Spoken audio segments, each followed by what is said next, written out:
Hello, and welcome to the Independent Schools Equity and Access Virtual College Fair. We are so excited to have you participating in this event. We have some fantastic schools here with us today. My name is Daisha, and I will be your facilitator. Before we get started, I have a few housekeeping items to share with you. First, your camera and your microphone are off, so our panelists will not be able to see or hear you. However, you can use the Q&A button on your screen to type your questions for our presenters at any time. If you have questions for a specific school, please make sure to list that school's name in your question there, and they'll be able to respond to you directly.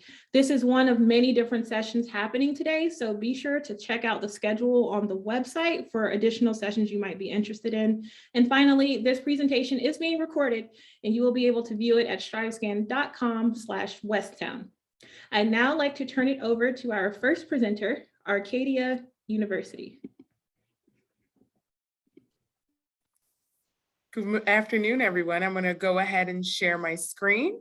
And hello to everyone who is joining us today. My name is Michaela Mitchell. I'm the Assistant Director of Diversity, Access, and Equity here at Arcadia University.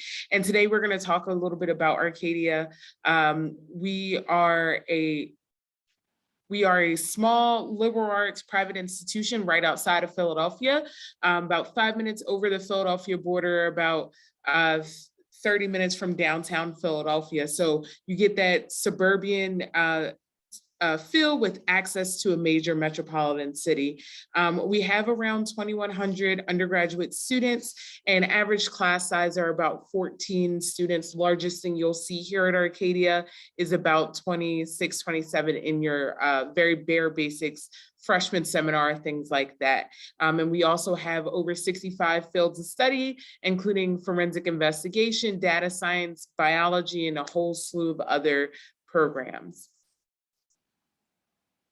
A little bit about our campus life and things like that. We are Division III schools with 26 different sports. We just added ice hockey, esports, and track and field. Ice hockey is new this year, and I just saw the first game. Super awesome. So we're excited to have that on here. But if you're not athletically inclined, we also have 60 clubs and organizations that you could be a part of. Everything from Poro Rima, our Latin dance club, to our equestrian team, to our gaming society. Lots of different options here at Arcadia. And Arcadia is very known for making global leaders here at our university. We are nationally ranked for the past 10 years for study abroad. So we do it, and we do it well here at Arcadia. One of the great things about us is about 76% of our students get a chance to go abroad before they graduate. And whether they go away doing our first year study abroad program, where they spend their first year, second semester in London, or they go away over the summer or do an internship abroad. There's so many different opportunities here at Arcadia. So it's super awesome to kind of see that as well. And some of the great things about Arcadia is we have quite a few co-curricular programs that students are admitted into. A few of the ones I just talked about was our first year study abroad program and second year study abroad program, where students are able to go abroad, and that's based off of their application. But we also have our honors program, our college to career scholars, our SAGE fellowship for those interested in education, global scholars, civic scholars, and those are just to name a few. These are all things that are based off of your application. So I always tell students, make sure you're sending as much information in as possible to make our decision easier. So what do you need to apply to Arcadia? We are on the Common App and the Coalition for College application, so you can submit that there. We only require one letter of recommendation and your high school transcript. SAT and ACT scores are optional, and we don't need them in order to provide you with a scholarship amount as well. So you don't need them. We won't penalize you for them. We won't review them at all. I will say, though, a few other optional pieces that I always recommend to students is submit an essay or a resume, things that'll tell us what organizations you're involved in, inside and outside of school, clubs and organizations, if you work part-time, if you've had any honors or certificates or things like that, if you've done anything cool, always include that. If you've struggled in school at any point in time, or you did an awesome summer program, tell us about that in an essay. The more you tell us, the easier it is for A, us to make a decision, B, for us to give you a scholarship range, and C, also invite you to some of these amazing programs that we have at Arcadia. And for anybody interested in acting, musical theater, or our art department, you will have to complete a portfolio review or acting audition in addition to your Arcadia general application.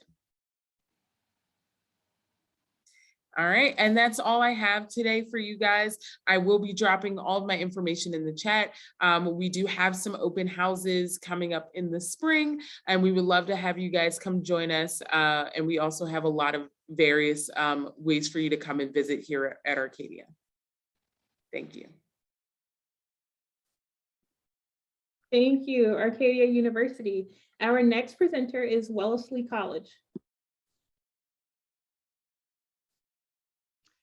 Hi, everyone. My name is Anna Young. I'm an Associate Director of Admission here at Wellesley. And Wellesley is a premier women's liberal arts and science college that believes competent and educated women are the most powerful women, our engine for social change.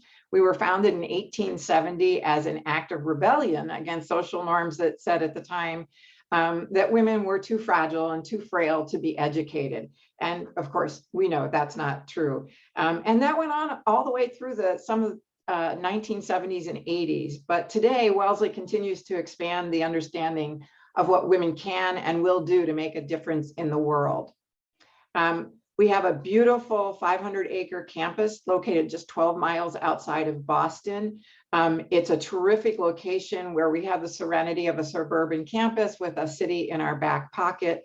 And our proximity to Boston allows us to take advantage of 4 historic partnerships with MIT, Brandeis, Babson, and Olin, where students can cross-register for classes and participate in extracurricular activities with students from other institutions. We have a student body of about 2,300 women from 50 states and 80 plus countries. And we like to think that we are one of the most diverse residential college campuses in the US. You'll see here, 49% of our students identify as students of color, 17% of our first generation students, 14% are international students, 62% of our students come from public schools. And so I think it's really important to remember that when you bring this kind of diversity to a campus, we don't always agree on everything, but we want, when I'm looking at your application, I'm looking to see if you're someone who's willing to listen to others, or if you're open to change, if you're willing to be uncomfortable in that moment when someone questions a viewpoint or a perception that you have. And we believe that diversity is essential to the education experience, and we're committed to fostering an environment where all students can thrive. This commitment is also to diversity goes hand in hand with our commitment to financial aid and affordability. We believe that money should not stand in the way of a world-class education. 60% of our students receive financial aid, and we meet 100% of a family's calculated need for all admitted students. We're need blind for US citizens and permanent residents. That means when I read your application, thank goodness I don't have to care whether you can pay or not. That doesn't factor into the admission decision. It's solely who you are, who you would be in our community, and what you would contribute to our community. And I think it's really important that students know that, and that we don't have to worry about whether it's you can pay or not. We have, a community, our academic community, where students enjoy a broad and flexible liberal arts curriculum that nourishes their curiosity in a collaborative learning environment. Our classes are small, about 18 students on the average, and students are encouraged to be curious and ask questions and to engage in discussions and develop their voice. We pack a huge amount of research opportunity and state-of-the-art technology In a very small school with resources you'd find at a large research institution. We've just finished a $250 million renovation of our science center, and it is awesome. I say that as a former science major myself. But what's really important to note is we dedicate these resources to an environment totally dedicated to the undergraduate woman. There's hands-on learning experience, there are internships, student and faculty collaborations, and these are all essential to a Wellesley education. And they lead to powerful outcomes. Wellesley students are 2 to 3 times more likely than their peers at a co-ed institution to major in male-dominated fields like STEM and economics. And we've sent, this is really important, more women to graduate school to earn advanced degrees than any other liberal arts college in the US. Our student to faculty ratio is 8 to 1, and it puts you in direct contact with your professors. All courses are taught by professors, no graduate students or teaching assistants, just a world-class faculty. One of the key goals at Wellesley, which is quite distinct, is that we address the gender leadership gap, and social scientists tell us that when training young women for leadership roles, they need to witness in action and work with a more diverse range of female role models. So you can see here, 60% of our tenured faculty are women, 24% of our faculty identify as people of color. And this means that Wellesley students can really see themselves in the faculty and the many diverse women on campus who hold leadership roles. There's so much more that I could tell you about our 13 Division III sports team, over 160 organization, 97% of our students live on campus. But I think what's most important is that you do your research on colleges, find out what suits you best. This is about a fit for you, not just for the college in finding the right student, but for the student to find the right fit for themselves. And we really want you to have the opportunity for leadership. We're known as a leadership lab where every leadership role at the college is held by a woman, whether it's president of the student government or in charge of the radio station. So please take the chance to come take a look at a women's college. It's not the typical choice, but we really hope that you'll give us a try. And I'm going to turn it over to my colleague Katie at Brown. Thank you.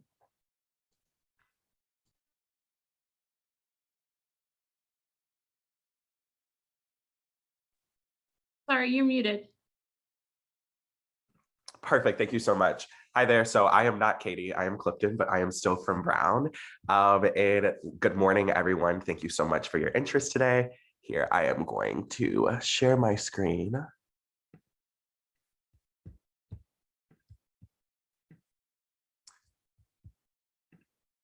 Okay, so now we are going to learn a little bit more about the place that I call home, which is Brown University. So first things first, actually, I don't want to start off with this, but I actually had a map instead, but that's okay. So first things first is to really know our location. So we are located in the heart of New England in Providence, Rhode Island. And one of my favorite things about our location is that we are actually conveniently located to a couple of major cities in the United States. So about 3.5 hours away from New York City, and then about an hour drive or an hour train ride away from Boston. So actually not too far from Wellesley. The reason why I really appreciate this is because Providence, while it is an urban environment, it's more of a quaint urban environment. So it's kind of like a more smaller feel. You're still going to have the opportunity to have like a downtown and have a city experience. However, if you really wanted to have more of a big city experience, it's right there at your fingertips. So you don't have to live there, but you can easily visit. But now looking at Brown specifically, at least when you're talking about our student population. So we are a medium-sized campus where we have about 7,000 undergraduates, and then we have a total of 10,000 students. So we have our medical school students, and then we also have our grad students, which can be about 2,500 to 3,000 students. About 43% of our student population identifies as students of color, and then actually 11% of our undergraduates are the first in their families to attend college. So at Brown, we really are actually proud of this because we obviously want to have as many diverse perspectives as possible. So what I frequently hear from our students is that one of their favorite thing about Brown is going to be the people. And it's because obviously as a student at Brown, you have the opportunity to learn from our world-class faculty, but then you also have the opportunity to learn from your peers. And I think that really, makes your college experience, the people that you're learning with and also that you're learning from. So one of the most defining features of Brown is going to be the open curriculum. So I'm gonna give you guys about maybe like 10 to 20 seconds to kind of read these two quotes.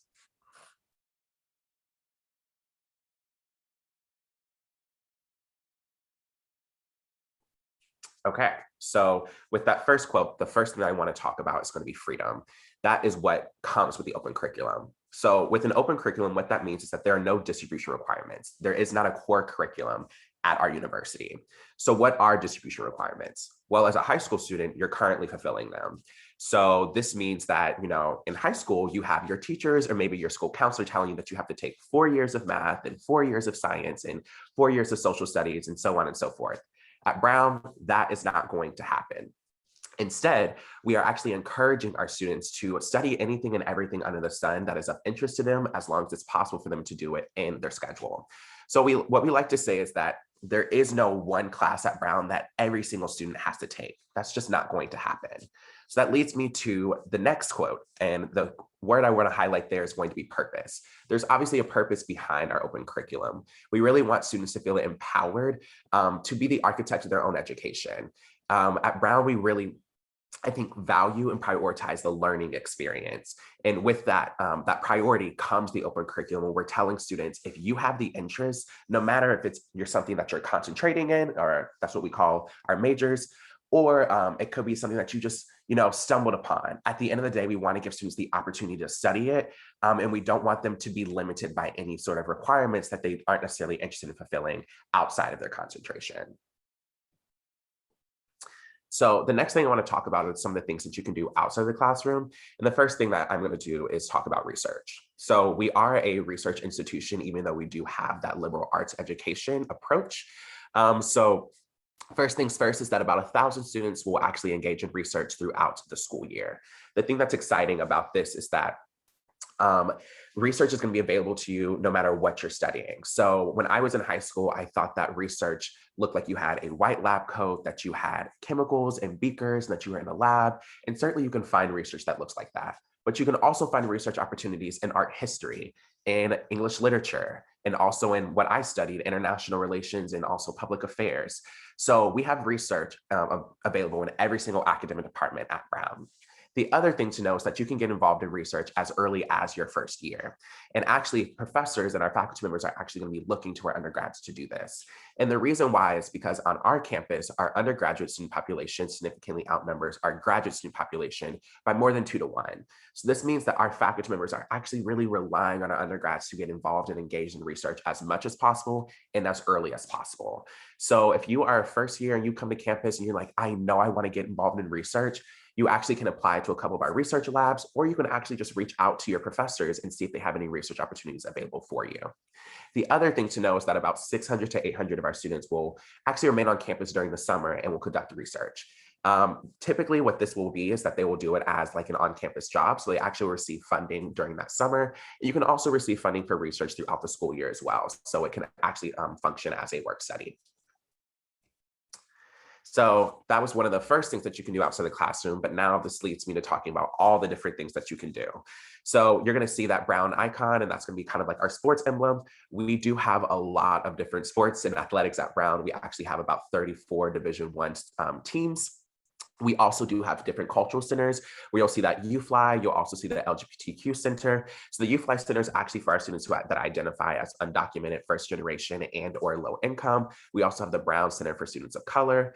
The Brown Daily Herald is going to be our on-campus newspaper. So if you are interested in journalism, definitely write for the Brown Daily Herald.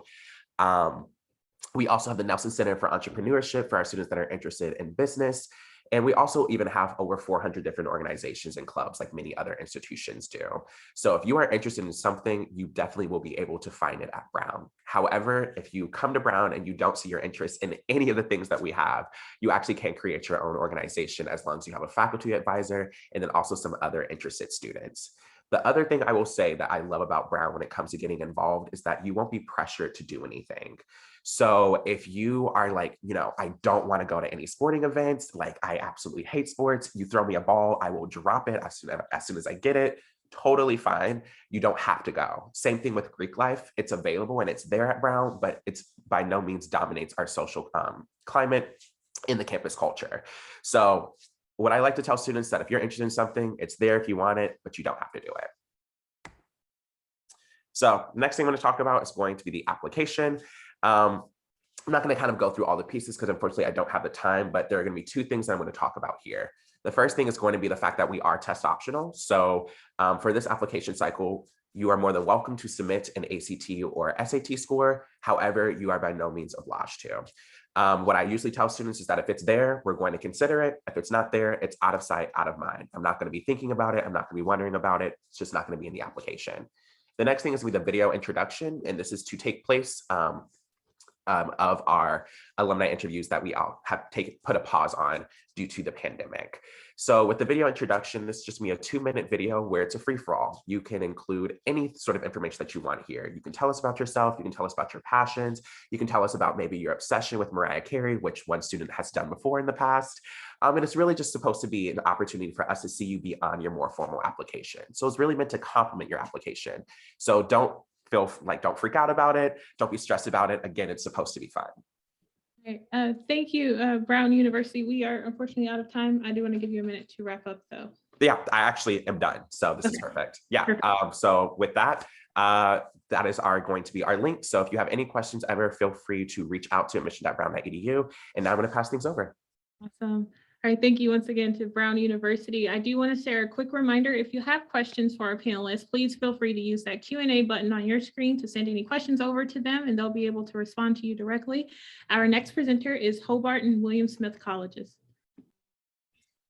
Hi, I'm Julie Washington. I'm just going to share my screen as well. All right. So thanks for joining this session.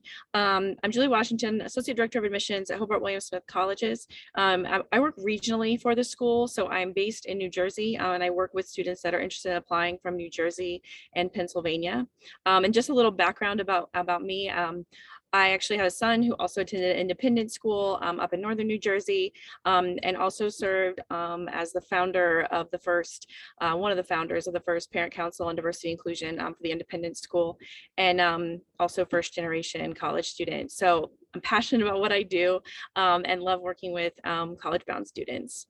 Hobart William Smith Colleges, if you're wondering about the name, has a coordinate heritage, founded as two separate colleges, Hobart for men in 1822, William Smith for women in 1908, but now is all under one umbrella, shared administration, faculty, campus, curriculum. One of the awesome things about Hobart William Smith is the small class sizes. On average, about 16 students in a class, are about 2,000 undergraduate students. And we have students from 40 different states and over 30 countries. Also, we have really high rankings as far as that awesome relationship with the professors and the students. So the students are actually rating our professors, and that's key. The fact that our professors really know our students, get the opportunity to encourage students to do research, have internship opportunities, and things like that. The campus is amazing. We're set up in upstate New York. So we are in Geneva, in the Finger Lakes region. We're set right on Lake Seneca, which is a 38-mile long lake. And it's a beautiful campus. And so I hope that you can come and check it out sometime if you'd like to come and visit.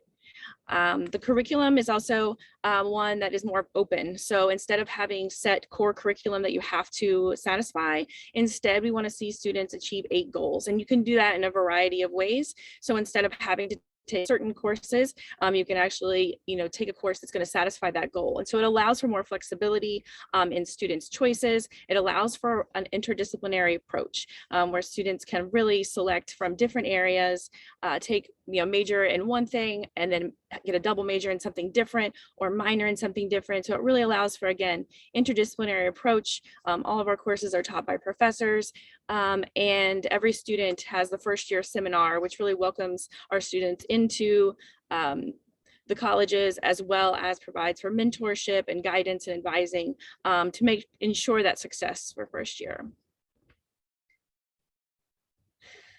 So one of the things that, we have lots of different majors, lots of different opportunities at HWS, but there's some specialized areas of study, and there's also some master's programs that we offer.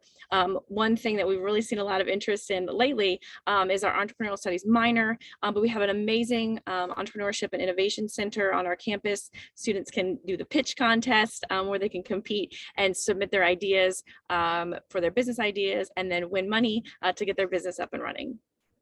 Study abroad is a huge component of HWS. So over 60% of our students participate in some form of study abroad, whether that's short term, going over the summer or during our January, what we call our J term, or full semester abroad. And it's a nationally known, well-recognized study abroad program with a really unique approach. And students apply a full year in advance for their study abroad program and are really prepared so well to go and study and have everything that they need for when they're going to take part of that awesome opportunity, which I highly encourage students to do when you're undergraduate. Life gets crazy when you get older and you have to, have so many responsibilities. So if you can take advantage of study abroad, highly recommend it. We're Division III in athletics. We have really strong sports. We are also known for our service. So community service is huge at HWS. A lot of our students that are coming in bring that community service mindset, but also on campus, it's highly encouraged. We have a Center for Community Service and Community Engagement. And so we're ranked #2 among liberal arts colleges for service. I mentioned our sports briefly, but we are adding some new sports, phasing in several sports over the next 5 years. And so we're really excited about that, to be adding alpine skiing and volleyball, track and field, adding swimming and diving for men. We already have it for women. So we're just really pumped about, all that's to come. Our sports are all Division III, except for our men's lacrosse, which is Division I. Over 100 different clubs and organizations that students can get involved in. And again, it's so encouraged for students just to get involved, find something that they might want to, jump into. Some of our clubs are geared toward your professional goals. Others are geared toward cultural or faith-based organizations. I mentioned our location, but that's, one of the amazing things about HWS is just the fantastic location right in Geneva. Lots of activities for students to do. If you love outdoor activities, there's so much that you can do: hiking, the lake, skiing, and on campus. All 4 years, 90% of our students live on campus. So you have guaranteed housing, lots of options for housing, and it really creates for a strong sense of community. And I guess that's the one thing I take away from HWS would just be that true sense of community that you'll find. We also have guaranteed internships or research experience for all of our students, no matter what your major. So when a student comes in as early as freshman year, they're getting plugged in with our Career Services Center to join our Pathways program, which allows you to set you up to kind of follow this Pathways program, which then again guarantees you that internship or research experience. Just a sampling of some of the organizations that we've had students intern with. And then this is just a little bit of information about our application process. We have our early action deadline of November 15th, as well as our early decision 1 deadline of November 15th. But my contact information is here if anyone would like it. I'll also put it in the chat. And thanks so much. Thank you, Hobart and William Smith Colleges. Our next presenter is Harrisburg University. Okay, hi everyone. I'm just going to share my screen really quick. Okay, so hi everyone. My name is Emily Bruno, and I am an admissions counselor at Harrisburg University of Science and Technology. So just a little bit about, my slides are moving. There we go. So just a little bit about Harrisburg University. We are a 4-year College of Science and Technology majors. We are actually only 16 years old, but definitely growing. We are located centrally downtown in Harrisburg, Pennsylvania, and we also have a smaller commuter location just outside of Center City, Philadelphia.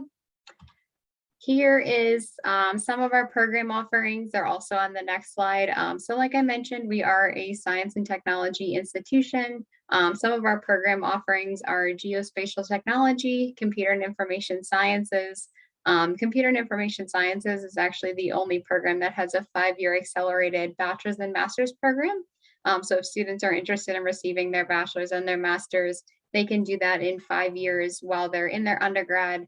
The good thing about this is saving time and also saving money. So students actually receive their bachelor's and master's in computer science at undergraduate tuition and keep their undergraduate scholarship. So one of our more popular programs here at the university, we have information systems and IT, advanced manufacturing. We have a management program with a really popular concentration in entrepreneurship, where students actually come out with a 4-year business plan, the name of their business, location, all the way down to their return on investment, just something tangible that they can give to potential investors after graduation. We have a biotechnology program that's also really popular at the university that has medical biotechnology, nanobiotechnology, and pharmaceutical design. It also has concentrations in food safety and quality assurance. So just another part of our program. So we have applied mathematics. We have integrative sciences that has a pre-med track as well for students who are interested in going on to medical school. You can major in biochem, or chemistry. And then the pre-med track, just make sure you're taking the right classes that you need for entrance to medical school after graduation. Newest bachelor's program here at Harrisburg University is our forensic science program. We have environmental science and sustainability, and then interactive media, which has video game design, mobile app design, purposeful game design, which is kind of designing like educational games, not for entertainment, advanced media production, and then esports management, production, and performance. We are a huge esports school here at Harrisburg University. We're actually the #1 esports program in the country. So if you're interested in esports, we have an esports team on campus. And then we also have a bachelor's program for students interested in like managing an esports team and the production and performance side of esports. But we're not just academics here. We do have a lot of things for students on campus and off campus. We're located in downtown Harrisburg, which is the capital of the Commonwealth of Pennsylvania. We're in walking distance to restaurants, theaters, history. We're right down the street from the Capitol building. We are about 15 to 20 minutes away from Hershey's. So if you love chocolate and roller coasters, a lot of our students get discounted tickets to Hershey Park. We are near Lancaster, Gettysburg, Carlisle. So lots of different things to do on campus as well as off campus. We have a number of clubs and organizations. We're also within 3 hours of opportunity. So in 3 hours, you can be in Philadelphia, Pittsburgh, Washington, D.C., Baltimore, New York City. So even though you're not in like a major metropolitan city, you're definitely close to a lot of offerings in the Northeast. So all of our students live in apartment style housing, even our first year students. So they come with a fully furnished kitchen, living room, bathroom. Their students have a fully furnished kitchen because they cook their own meals on campus. We actually don't have meal plans for students, so they really have the flexibility to kind of cook whatever meals that they want.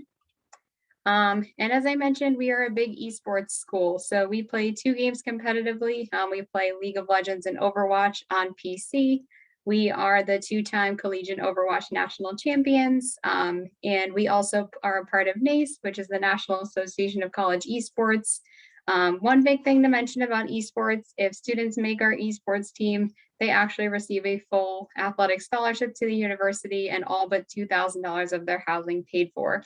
So like other universities, they are full-fledged athletes. So if you play League of Legends or Overwatch competitively, I'll put my information in the chat. Definitely reach out to me and I'll get you in touch with our esports coaches. But if you don't play esports, we do also have merit scholarships between $11,000 and $16,000 for all of our accepted students based on your final high school GPA. Your scholarship is eligible all 4 years at the university. And our admissions process. So we require a 2.7 GPA for admission. We accept our application and you can also apply with us on the Common App. So we're SAT and ACT optional. If you want to send your SAT and ACT scores, great. We'll look at them. If not, you don't have to send them. And then have your guidance counselor send us your high school transcripts and you will get your admissions decision and your scholarship decision in as little as 72 hours. So this is our undergraduate contact information, and I will turn it over to the next presenter. Thank you, Harrisburg University. Our final presenter is Elon University. Awesome. Good afternoon, everyone. My name is Tofumi Olaleye, and I am one of the assistant directors of admissions, and I work with our students from New Jersey and Eastern Pennsylvania. So excited to have the space to talk a bit about the Elon experience with you all. And I'll go ahead and get started here. So to start, we are a medium-sized private institution with around 6,300 students at the undergraduate level. Describe that as being that perfect number where you're able to develop these meaningful friendships, relationships, and bonds while still likely meeting a new person every day that you're on campus. We have 46 states, 50 countries represented. Many of those states represented are going to be in the northeastern region. So it's not unlikely to meet someone on campus from New York, New Jersey, Massachusetts, Pennsylvania. But then we also bring in students from the West Coast, the Midwest, and 7% of our students are international students as well. So in total, 76% of our students are coming from out of state, which creates a really exciting environment where students are finding friends from not only across the country, but across the world too. And then 18% of our students do identify as students of color. We have a variety of different centers and departments on campus that create a space for all students to come together and learn about themselves and learn about others, while also educating themselves and others. So some really meaningful and enriching opportunities to connect, but then also maybe get to know some new people that you wouldn't have if it weren't for that space there. Then have this video playing for you all there on the other half of the screen, kind of brings a bit of campus to you while we're talking about Elon. You can see on the map at the bottom there that we are centrally located in North Carolina. So we're about 2.5 hours away from the mountains and then about 3 hours away from the coast. So our students really enjoy that location while also having access to the major cities surrounding us, those being the Raleigh-Durham area, Raleigh being the capital is about 45 minutes away, Greensboro being about 30 minutes away, and then Charlotte being 1.5 hours. So centrally located with lots to do on campus, immediately surrounding us, and then if you want to branch out a bit further too. And then our majors and minors are broken up into 5 different schools. In total, we have over 70 different majors, 75 different minors. And the great thing is that when you're applying to Elon, you're applying to us as a whole rather than to a specific school or program.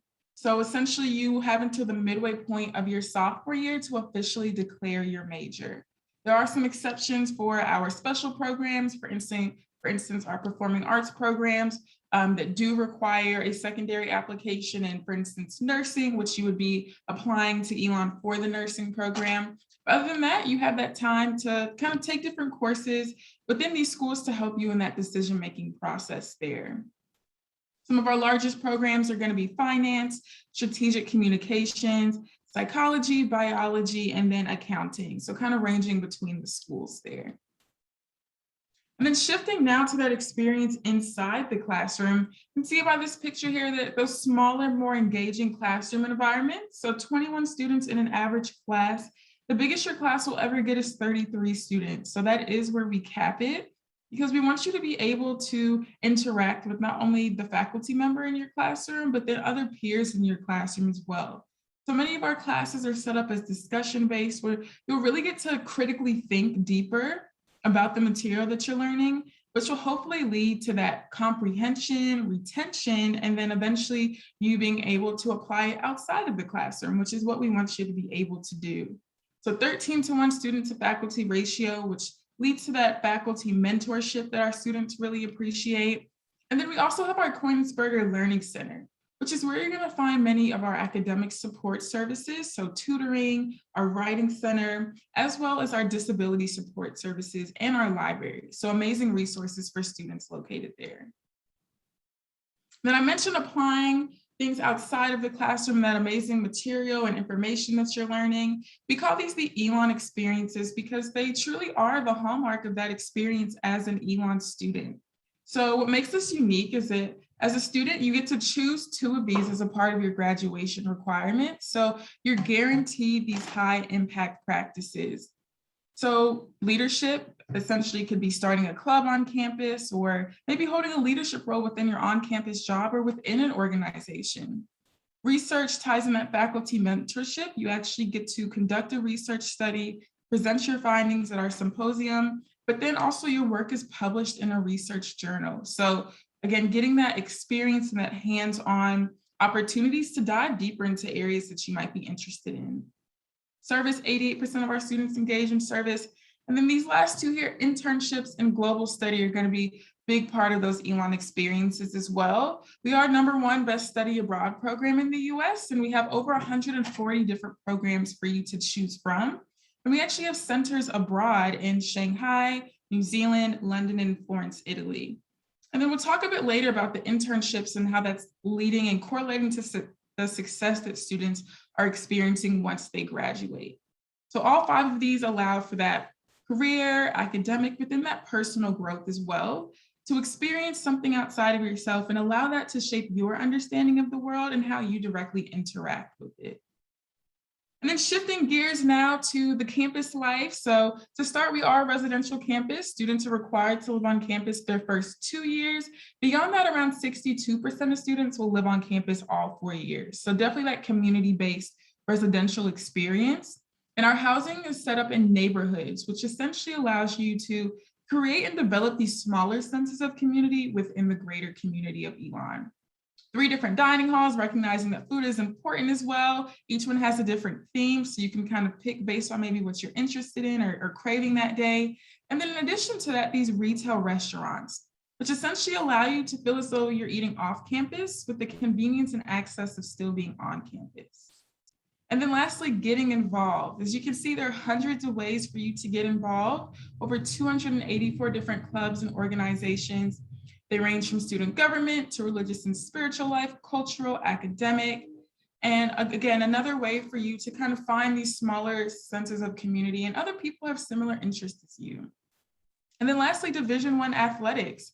We are in the Coalition Athletic Association, and we're a Division I school with 17 different sports. So big part of that Elon experience, coming together to support your fellow peers and really allowing for that social experience, which our community really enjoys too. And then what does all of this lead to? What does life look like for you post-graduation? Class of 2020, 9 months post-graduation, they were employed in graduate school, completing internships and working in service organizations. And not only that, they're getting into grad school and they're taking jobs related to their career objective, which is what we want you to be able to do. To come and spend that time investing effort into your degree and then being able to actually do the work in the field in which you're hoping to complete it in. Then I mentioned internships earlier, around 87% of students will complete at least one internship before they graduate, many of which are leading to the job offers that they're getting post-Elon, so directly correlating to those outcomes there. Then our Student Professional Development Center are amazing. They work with you one-on-one to help get you these opportunities and also preparing you for them through resume prep, mock interviews, and advising sessions. And it doesn't just end once you graduate, they still provide these services for alumni as well. So it really is a lifelong system of support. All right, thank you, Elon. We are running out of time. I do want to give you a quick minute to wrap up. Okay, I'll quickly just show this up here with our application deadlines, materials that we ask for when you apply, and then our mid-range GPA being a 3.5 to a 4.5. And then lastly, a quick snapshot of our scholarship programs. Additional information is on our website for application details and the program experience. So you're welcome to explore there. And then lastly, my contact information here. If you have any questions, you are welcome to reach out directly to me, and I'm happy to assist in any way I can. I will stop sharing my screen and then hand it back over to you. Thank you, Elon University. I do want to thank all of our presenters for joining us today and sharing about their colleges and universities. Unfortunately, we are out of time for today, so I am going to share my screen one more time with you all. All right, so thank you to our guests who are able to join us live and to those who are watching on demand.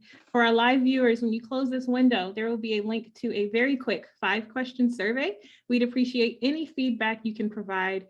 We encourage you to check out the schedule on the website and sign up for more sessions today. You'll be able to find the recording of this session as well as all other session recordings at strivescan.com/Westtown.